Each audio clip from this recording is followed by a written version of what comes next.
আর তুমি তো টাকাগুলো তোমার না, এই টাকাগুলো তো তুমি অন্যের মানে তোমার ব্যারাকের, ওই টাকাগুলো তুমি জমা দিতে যাচ্ছ, এর জন্য ঝোপ বুঝে কোপ মারছে আর টাকাগুলো নিয়ে অন্য জায়গায় পাচার করে শোনো, দিবে। সকাল সকাল কি তোমার মাথা খারাপ হয়ে গেছে নাকি? হ্যাঁ, মা কি করতে টাকাগুলো চুরি করবে? আর টাকাগুলো সম্পূর্ণ আমার ব্যাগে ছিল। আর তুমি যে এত জোর গলায় বলতেছো মা টাকাগুলো চুরি করছে, তোমার কাছে কোনো প্রমাণ আছে? তুমি প্রমাণ করতে পারবে যে মা টাকাগুলো চুরি করছে? আমার প্রমাণ করতে হবে না, আর তুমি তোমার মায়ের ব্যাগটা সার্চ করো, তুমি নিজেই প্রমাণ পেয়ে যাবে তোমার মায়ের ব্যাগের মধ্যে টাকাগুলো আছে। মা কি বলতেছো এইসব? বাবা, তুই ওর কথা বিশ্বাস করিস না। আমি তোর মা, তুই আমার সন্তান, তুই আমার কথা বিশ্বাস করবি না? তুই বৌমার কথা আমার ব্যাগ চেক করবি? দেখছো ব্যাগ চেক করতে দিচ্ছে না, তার মানে নিশ্চয়ই টাকাগুলো ব্যাগের মধ্যে আছে, আমি শিওর। তুমি চেক করো। তুমি থামো, আমি মায়ের ব্যাগ চেক করতেছি। যদি মায়ের ব্যাগে টাকাগুলো পাওয়া যায় তাহলে মায়ের বিচার আমি করব, আর টাকাগুলো যদি না পাওয়া যায় তখন কি হবে? তখন যা বলবে আমি তাই শুনবো, কিন্তু টাকাগুলো ওনার ব্যাগে আছে, আমি দেখছি। মা ব্যাগটা দাও। নে।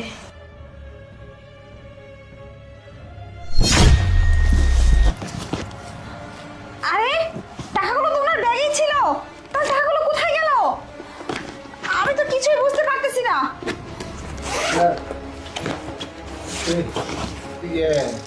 এই বুলবুল, তুই এখানে কি করছিস? যা এখান থেকে, কাজ কর যা। স্যার আমি একটা কথা বলতে আসছি স্যার। ওই আপনার যে ব্যাগটা আছে না, ওটার মধ্যে টাকা ছিল। সেই টাকা ম্যাডাম এসে এই যে এই বড় ব্যাগটা মানে আপনার আম্মার ব্যাগের মধ্যে দিয়েছে। এটা আমি দেখতে পেয়ে কি করেছি জানেন? আমি তো দেখলাম যে ভেজাল, তখন এটার মধ্যে থেকে টাকা নিয়ে আবার ওইটার মধ্যে রেখে দিয়েছি। কিরে বুলবুল, তুই কি তোকে এই, দাঁড়াও। তুমি ওর দিকে তেড়ে যাচ্ছ কেন? বুলবুল তো ঠিকই বলছে, টাকাগুলো তো আমার ব্যাগেই আছে। তাহলে তুমি মায়ের কাছে মাকে চোর বানানোর জন্য মায়ের ব্যাগের মধ্যে টাকাগুলো ঢুকিয়ে দিয়েছিলে, তাই না? আরে না বুলবুল যদি না দেখতো তাহলে তো মাই চোর প্রমাণিত হতো। বৌমা, আর তাই তো বলি, তুমি এত কনফিডেন্স নিয়ে কি করে বলতে পারো যে টাকাগুলো মায়ের ব্যাগেই আছে? মানে মানুষ আসলে তুমি এই কাজটা করতে পারলা আমার সাথে? আমি তোমাকে বৌমা হিসেবে কখনোই দেখি নাই।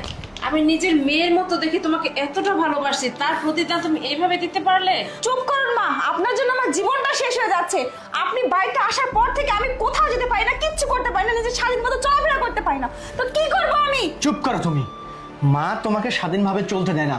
মা তোমাকে নিজের মেয়ের মতো ভালোবাসার জন্য তোমাকে সবসময় কাছে আগলে রাখে, যেন তুমি ছোট ছোট ড্রেস না পরে ক্লাবে না যাও। সেই জন্য মা তোমাকে নিজের মেয়ে মনে করে এইসব করা থেকে দূরে রাখে। তাই তুমি মায়ের উপর ক্ষিপ্ত হয়ে মাকে চোর প্রমাণিত করে বাড়ি থেকে বের করতে চেয়েছিলে তো? যা করছি বেশ করছি। ঠিক আছে, বেশ করছো তো, যাও বের হও।